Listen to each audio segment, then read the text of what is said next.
well as CJ Stroud has played and kind of seems to have handled everything so far this season, do you approach this matchup like a rookie quarterback still? Maybe throw things he hasn't seen, or just kind of treat him as No, he doesn't. No, he doesn't. He doesn't look like a rookie out there. I know that. Processes extremely fast, very accurate, quick release.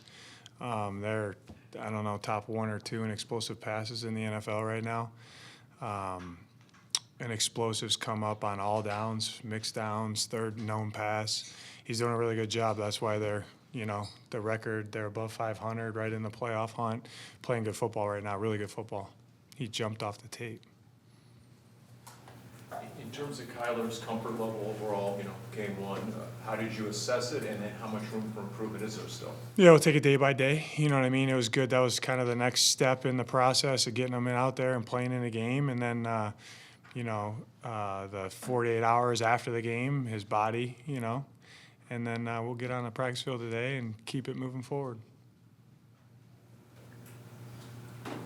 What do you see from the Texans defense?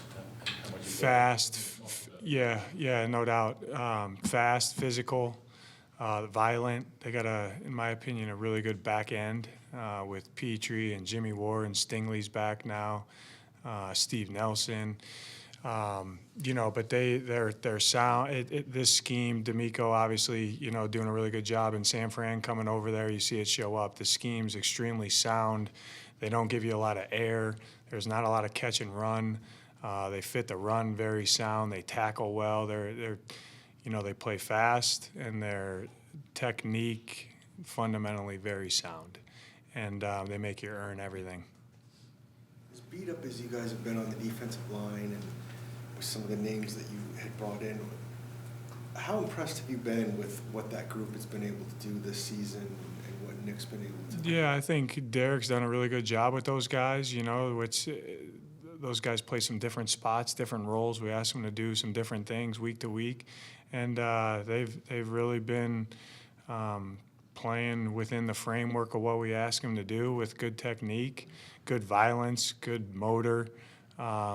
I'm really pleased with that room. They're doing a good job, but they want to play. They all want to play and get in and get their opportunities and help us win. As a whole, how have you seen guys respond to Kyler off the field as a leader, as their quarterback? Phenomenal. Has Paris met your expectations so far? Yeah, he's playing well. Started every game, playing a premier position. I think he continues to get better week to week. And that's not just on game day, too. That's looking at the whole scope of practice, fundamentals and his process and how he's going about it, how he's studying. I just had a conversation with him on Monday. He kind of found his sweet spot, how he likes to watch tape now, I think. And sky's the limit. How's DJ progressing? Good. We'll see this week, but progressing. You mentioned how well CJ Stroud's played. How about that offense? You're familiar, obviously, preparing for San Francisco last couple Yeah, years. a little different. Sloke's done a good job because they got some different players, you know what I mean? And he's kind of tailor-fitted it. But, I thought that they made some adjustments from early in the year to where they are at now. That's helped the ball club. I think he's done a really good job, this being his first year calling it. I think he calls it aggressively and keeps the defenses off balance with different play types, different personnel groupings. I think he's done a really good job. It's easy to kind of get lost not lost, but just dealing with the week-to-week preparation for opponents. But how do you kind of approach player development with rookies and veterans? Is there a difference? Yeah, every day we talk about player development in 5 buckets, and they got to be improving. That's a really good question, because I said that that can't go away once the season starts, in all 5 buckets. So, they have the resources that they need, and, the staff has done a really good job with that, helping those guys out. And, I'm really pleased with where our guys are at as far as developing their game as the season has went on. With the successful returns of Garrett Williams and now Kyler, guys you have to maybe be patient with, with the timeline. Is it just reinforce the plans that were in place for those guys from the training staff and that whole collaborative? Yeah, I think it's everyone together has done a good job with that, and knowing that those aren't going to be linear time frames, and they just take it day by day, but the people that have helped those guys and those guys putting the work in, you got to be, I don't know what mentally and physically tough is, but you have to be that, and I think they've done a really good job, and I thought Garrett had I think he played the most snaps this last game. He came in and probably felt the best that he's felt. You can ask him about that, so that's a really good that's a positive for us. Kyler, I'm sure will continue to, he'll feel better and better as he gets going. But the guys that have worked with him, from the performance staff to the strength coaches to, the training room, all those guys have had their hand in that, and they're detailed out, and I'm kind of make them be detailed out, but they've done a really good job. When you went back and watched the game, what was it about Kyler, 11 months to the day since he last played, that really jumped out to you that he did really well, considering it was his first game? That there was no restrictions, honestly. Kind of looked like who I thought he was going to look like. Probably a little better. When you have a quarterback that's able to scramble out of the pocket and make off-schedule plays, as Kyler does, for example, that scramble in the fourth quarter, is it more so discipline or technique with the offensive line when you do have plays that do extend 10, 15 seconds off? Both, you know what I mean, and effort too. You got to block your guy a little longer, you know what I mean. But the flip side of that is he can get you out of trouble sometimes too. So they'll take that trade-off, I'm sure. How encouraged are you that with this game, with so many of the things that didn't go well, that could have led to a loss, but come out of it with a win, but knowing essentially how much room for improvement there still is? Yeah, I mean, that's kind of our process on Monday is hey, you win the game, lose the game, but here's the things that we have to improve on. Here's the things that we got to get cleaned up. This could have helped us win. This could have been a reason why we lost. So it's kind of our same process every Monday when we come in there. And our guys know this is a different week, you know what I mean? And there's some different things that we have to do versus this ball club to give ourselves a chance to win, which changes a little bit every week. But, the effort, the hitting, playing with your brain, all that stuff has to stay consistent. And playmaking and production go into winning games in the NFL. What did you see out of Marquise's season this year, even though he's come really close to making a lot of long touchdown plays?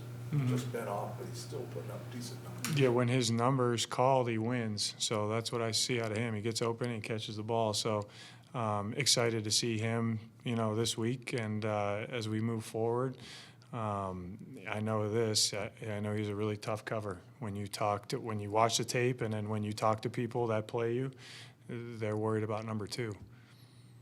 You mentioned Kyler getting you out of trouble. Is that kind of the definition of a franchise quarterback? Somebody who can kind of overcome? No, it's his skill set. I mean, because a lot of guys can't do what he does. Extension of plays with his legs. He's special at it. And that helps your team. I guess the stats said he faced one of the highest blitz rates he's ever seen in his career. How do you think he handled that? Really well. Yeah, I thought there was no panic in his game. I didn't think that he was jittery in the pocket at all. And then he made some people miss, too, when they're bringing 5. So I thought he did well. What more you want to see from the running backs behind James?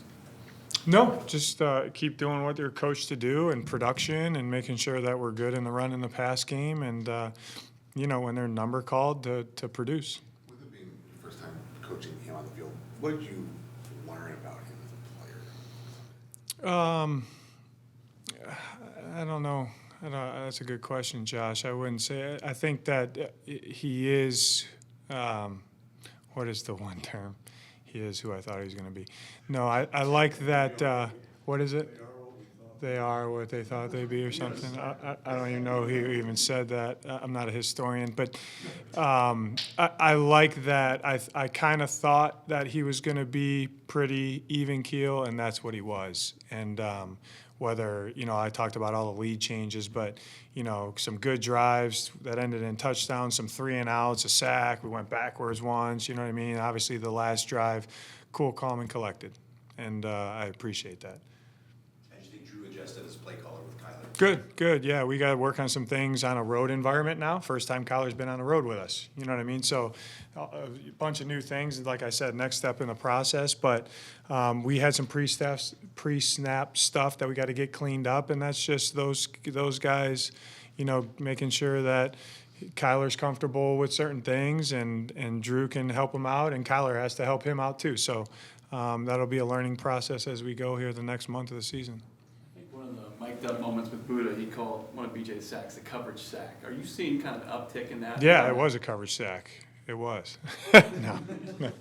Rush and coverage go together. Rush and coverage go together. Why he said that, because Buddha took away the first read and BJ then made his guy miss. But that's what I say. Pass defense, you play well in the pass game, you play poorly in the pass game. It's never about one group. It's never about one guy. It's never about the completely the play. It's everybody. You know what I mean? It's the position coaches. It's the play calls. It's the execution of how you rush, the rush plan, 4-man rush mechanics, 5-man rush mechanics, 3-man, 7-man, what coverage structures you're playing, what routes you're having to defend, taking away the first read, denying access. I could go on and on and on. It's when you play well in the pass game or when you don't play well in the pass game, it's everybody falls into that.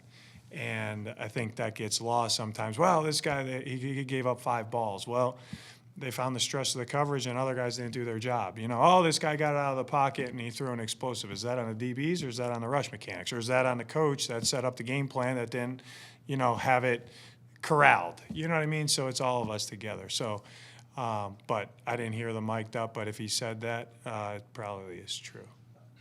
I think I actually said in the team meeting that was a coverage sack.